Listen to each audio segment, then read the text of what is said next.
Hey guys, welcome back to the channel. I'm your host, Masses32210, and this is Chop Shop Customs. At least the tent for temporarily. Today's project is going to be an old school Manco off-road, I guess, dune buggy go-kart. Picked this up about 2 weeks ago. I think it was last week. Me and the kids had a fun romp. They had their two-seater off-road cart, and I had this one. And I enjoyed it, but I noticed there could be some stuff to be desired, so I said, well, why not? Threw a little bit extra money into this cart and decided to do a little bit of upgrades. But I'll flip you around and I'll show you what we're going to be working on today. Alright, here she goes. This is an old school cart. It's nothing new by any means. It's got an issue with this tire, but all these tires were brand new, so I have to find the leak, and I'm almost going to suspect on this wheel it's going to be somewhere right around the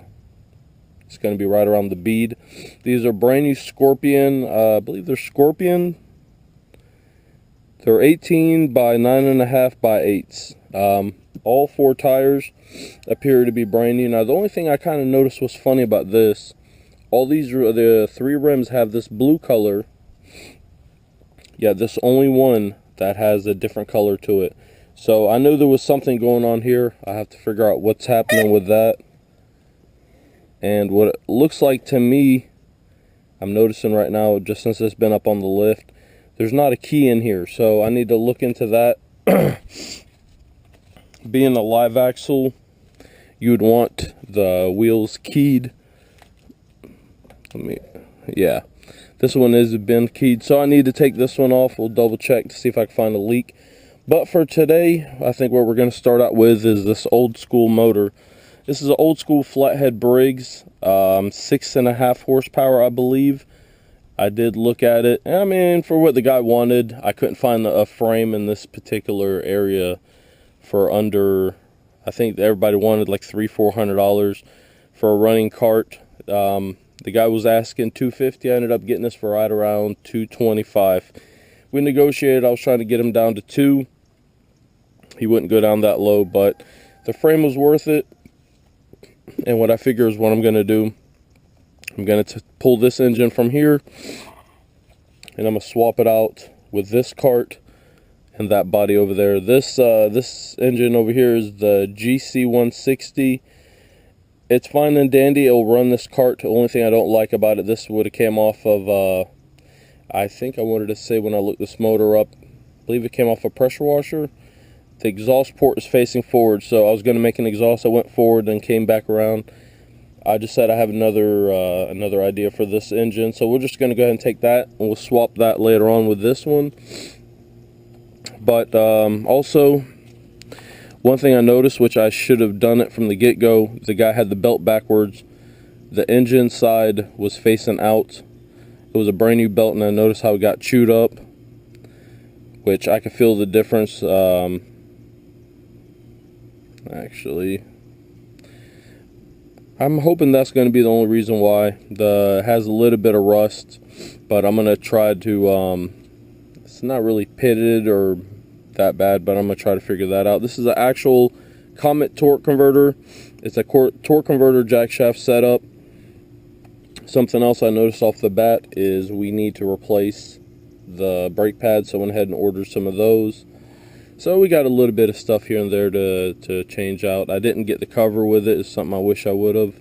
But I guess, why don't we start out by showing the new engine.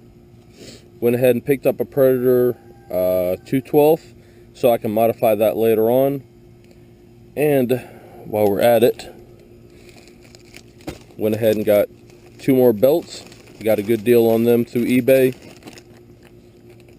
So we got 2 more belts for a torque converter. And in here,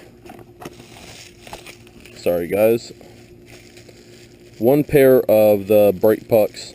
So we got brakes on this cart. We got some other stuff to do, but I figured let's start with first. Let's go ahead and do this motor swap out and go from there. And I don't think I'm going to show doing all the little unbolting and stuff. It's just going to be taking these 4 bolts loose, taking this throttle out, the chain. Well, all right, as you see, we went ahead and pulled the motor. We got that down here. Now there's a couple parts I'm going to need off of it. Going to go ahead and pull this Comet torque converter off. I believe that's the 30 series. And it's got part of like a jack shaft plate on the bottom. So I'm going to go ahead and pull them. Yeah, I might as well go ahead. I'll go ahead and pull them and get it ready to go ahead and get that Predator on here. So I guess that's going to be my next step. I didn't think anybody just going to see me just loosening bolts and taking stuff apart and whatnot. But with it being down here, it's going to be real easy to undo the 4 bolts. So that's my next set of plans. I'm going to go ahead and undo the 4 bolts. I'll go ahead and pull that jack shaft plate. I'll go ahead and at least go ahead and get the new motor set up in place, and we'll worry about the torque converter. Alright, got the bottom jack shaft plate off the other motor, and I figure without further ado, let's check out the new power plant.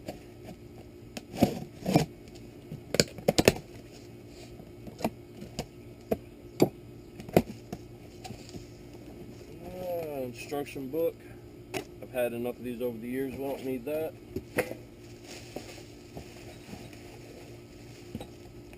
And let's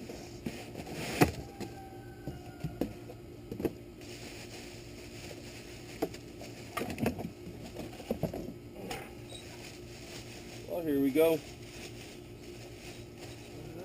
Another Predator motor. Excellent project. Excellent project motor. Can't beat these. Superb horsepower and everything else that comes along with this. Just go ahead and toss a couple of these things, and here we go. Alright, I guess for me what I'm going to do is go ahead I'm going to go ahead and get this motor over here, and I need to get that bottom engine plate slash jack shaft. I guess it would be just mostly a jack shaft. Going to go ahead and bolt that up to the bottom. Go ahead and get that back in here. We got a throttle line to reconnect, and while I'm at it, this cart does have a kill switch on the wheel. They've got a single wire coming back, so if it's possible, I might have to lengthen this a hair. But I'm going to go ahead and we'll go ahead and hook that up while we're at it. We might as well have it where we can kill the motor up front. I guess without further ado, let me go ahead and get that done, and we're moving on from there.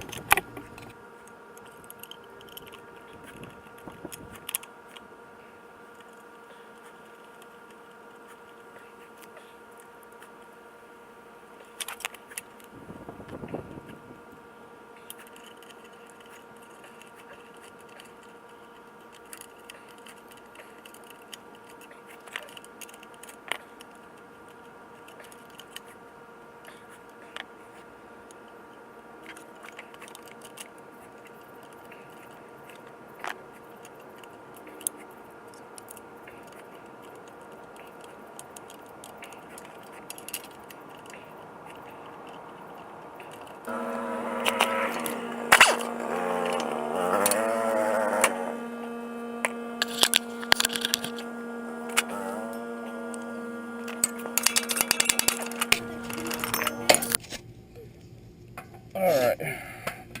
No, Leah. I need these tires because I'm building you a surprise. You cannot know what it is, okay?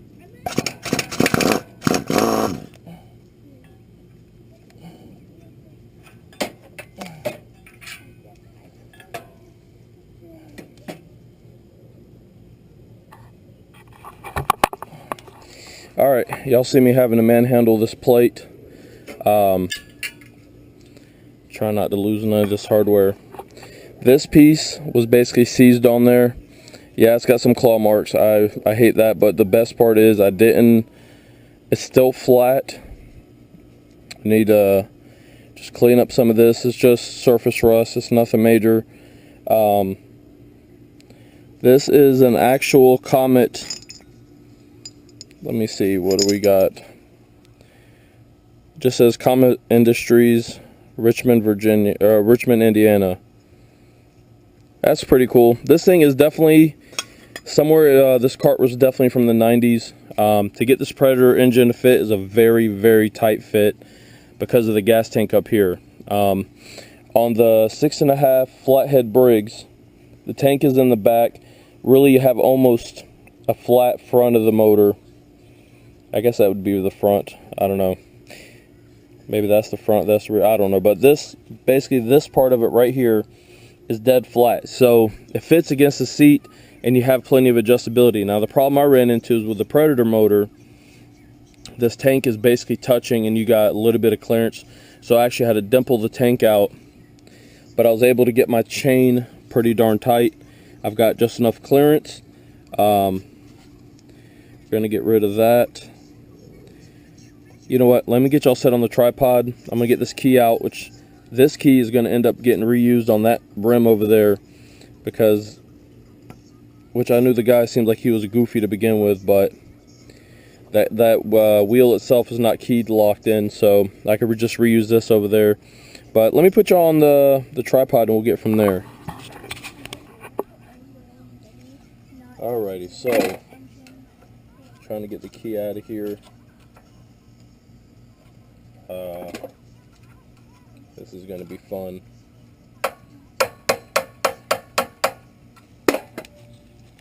Oh, it seems like sometimes when you want something to go smooth, nothing ever does. So what I did is I just popped the key straight in, it slides up, and we got the key. Put that on top of the tank. Now, let's see, all the miscellaneous parts that was there.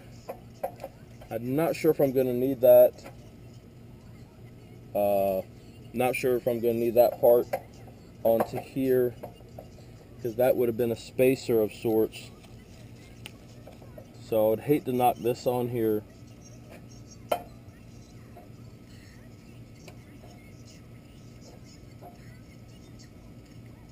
You know what? I'm thinking on this motor I'm not going to need it, so either I'm about to do something good or I'm about to give myself a headache.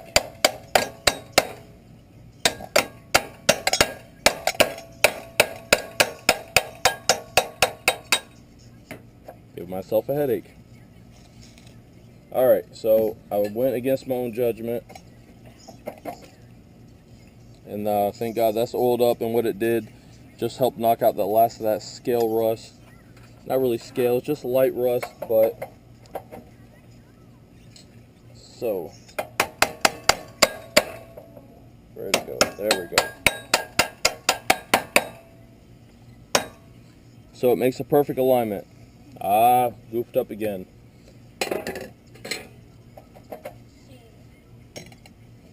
Don't ever work when you're super tired, because it's not going to happen. You're just going to goof up and you're eventually just going to make yourself upset.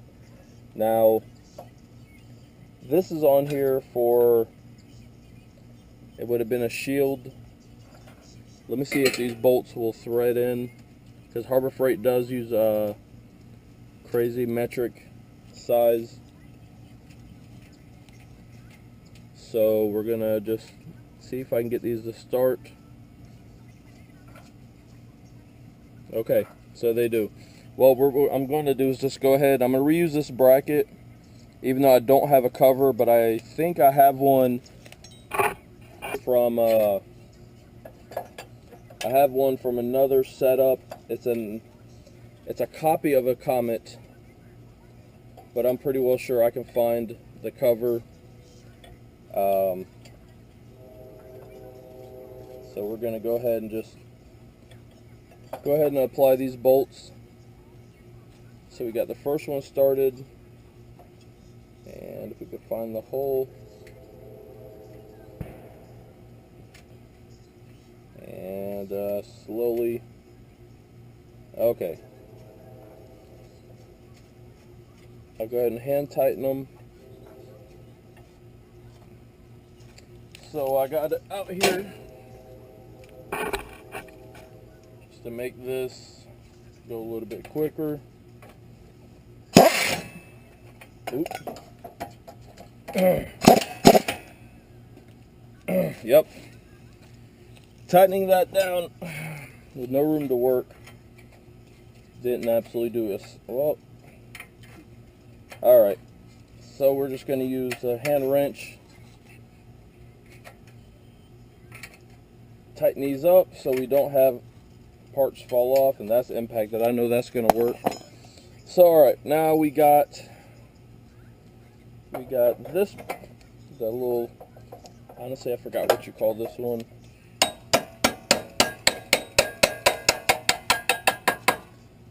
That's going to be nice and tight. And what we're going to do, we're going to, now this is the part I want to make clear. Make sure, read it, has an arrow. The guy I bought my cart from, don't forget the little bushing, he replaced the belt, and it was partly both of our faults, because I didn't bother to take and flip this belt back to where it's supposed to be, and thus shredded a brand new belt. So can I blame him? No, I blame myself, because I could tell this guy seemed like limited intelligence. I think he was all about, it looked like he was actually limited intelligent on carts. It looked like he was more about making money than actually wanting to work on the carts. But so I'm not gonna blame him, I'll blame myself. I seen the mistake. I need to use that. Can I borrow number 14 or a size bigger than 13? Alright. Let's go ahead. My daughter needs to use the tool, so I'm going to put them back out of the way, and we'll use the impact. Hopefully the impact. Oh, I've got oversized tires. This isn't going to be fun. Well, what I'll do is, since I got to take one wheel off, I'll come back. I'll double check that. So this should be good to go. Now we got this installed. Now the main things I've got left, I would like to run my throttle, which is right here. I've got, yes, I do, before anybody says I do have to put oil in the motor. Yes, I know they ship these without oil, so I got to figure out how we're going to run the throttle. So really right now, it's coming down to hooking up the throttle. And I would like to run the safety kill switch, which looks like this is all going to be a pain. Actually, no. The wiring itself is on the back side. I could just cut right in. Not really cut, but I can just undo the kill switch at the motor, and basically it'll just transfer out. Alright, just getting ready to put the air cleaner back on. Got to hook that into there. Then their PCV valve, or what the hell is it? The extra crankcase ventilation will go right back into the system. The extra tank fumes from up here will go back in, so I got to pipe all that up. Took the original Manco throttle line, which was kind of a tight fit, but it should work. Came over to a through nut, locked it in, and I backed my main setting up here all the way back, so that way I can get open throttle on this. So I'm going to button that up. I'm not going to worry about the kill switch right now, so I shouldn't be too far off. For this episode, we're going to go ahead and get this thing running, and at least I'm going to test drive it before I film the first run, just see if I goofed up on anything. Still got to put oil in there. And something real quick I do want to mention, this is a number 40 chain. This was what was on it, but it ended up being a hair too short. So don't ever say that, tell yourself that it's wrong to be a hoarder. Something like this is a perfectly good piece of chain. Keep it. You could always use it later on. Let me go ahead and button this up. We're going to go ahead and get this wheel off. There is a slow leak, but I don't believe it's in the wheel. I think the actual rim is leaking around the bead. So right now I'm going to concentrate on getting this back up. Go ahead and getting the oil, some gas in here, getting this wheel locked in with that that key, and we're going to go from there. Well, alright, I guess the engine swap out is done. What I'm going to do is just go ahead and add the oil. And I love this thing. I got it from, I believe it was AutoZone. Hooks up to just about any size bottle, and makes it easy to get engine oil in tight spaces in cars and trucks, motorcycles, go-karts, anything that requires oil. Makes it super easy. And I use regular motor oil to lube up chains. Makes it superb just to run it down. Now, I've already ran this kart without brakes, but I'm going to go ahead and just take it for a quick test drive, make sure everything's good before I throw it back on the lift to do the alright, got oil pissing down. I guess I got a little extra happy not stopped to check it, but I need to drain just a hair out. I'll do that off camera. Let me fuel it up, get the engine started. Now, I'm not going to film that part. I'll just do that one off camera just for right now, and I'll bring you back in another episode. We'll go ahead and there's a couple more stuff we're going to go ahead and fix on this kart. We'll just do that in another episode. I won't make this video super long. Thank you for watching. Comment, subscribing, thumbs up. Let me know what you think. We got old school, I'd say early 90s, mid 90s manco kart with a brand new Predator on it. Thank you for watching.